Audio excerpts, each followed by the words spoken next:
धरावतरण करेंगे आज माँ दशभुजा। यही अवसर में आम अच्छु आज कटकर माँ गड़चंडी मंदिर निकट में। ये हूँ आप देखिपुं ये हूँ सर्व पुरातन कटकर जो मंदिर ये हूँ माँ गड़चंडी मंदिर। एठी राजा द्वारा ये मंदिर प्रतिष्ठा करा जायथिला। तो सीधा सड़क भितर को आम जा मंदिर भितर को प्रवेश करवा। ये देखिपुं माँ सीधा सड़क दृश्य जी माँ गड़चंडी गायत्री अवतार रे एठी विराजित अछंती। माँ पाखरे पूजा अर्चना भक्ति नैवेद्य पुष्प सब प्रकार आलोचना चली। तेणु ये षष्ठी पूजा किभली भाव विधि अच्छी विधान अच्छी किभली भाव माँ पूजा करा जाउची। आम सीधा सड़क नना पाखर प्रतिक्रिया रखा। कटकर गोटे पुरातन मंदिर कहले गड़चंडी मंदिर कह जाए। ये गड़चंडी मंदिर कहीं कौ कालू एठी विराजित एवं ये माँ गायत्री रूप से विराजित अच्छा पूजा पाँच भक्त आसुंच। आज माँ पीठरे षष्ठी पूजा आरंभ होती।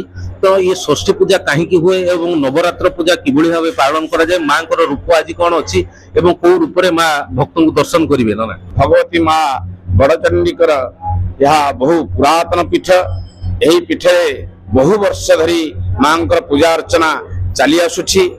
एबे प्रत्येक वर्ष दुईटी नवरात्र पूजा करा जाए। आश्विन मासरे 16 दिवसात्मक पूजा एवं चैत्र मासरे नवरात्र पूजा करा जाए। आज माँ गायत्री वेश नवरात्र आज षष्ठ दिवस। षष्ठ दिवस षष्ठी कल्प अनुसार षष्ठी सप्तमी अष्टमी नवमी विशेष पूजा रही अछि। कात्यायनी पूजा रे कदली गछर पूजा परंपरा रही।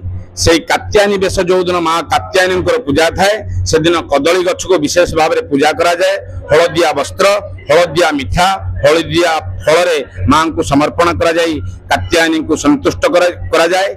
ये हूँ से मंदिर जो पुराना अति पुरातन मंदिर। ये कहीं कौ जुगुरु एठी माँ पूजा पाँच गड़चंडी हिसाब से पूजा पाँच। कटक जो राजा थे ये जो गड़ करते ये गड़र रक्षा करने तेणु ये गोटे मंदिर प्रतिष्ठा कराई जहाँकि गड़चंडी मंदिर नाम परिचित। ये बर्तमान से षष्ठी पूजार कार्यक्रम आरंभ हो सारी। घट घंटा एवं दीप नैवेद्य एवं यज्ञ भी आरंभ हो सारी।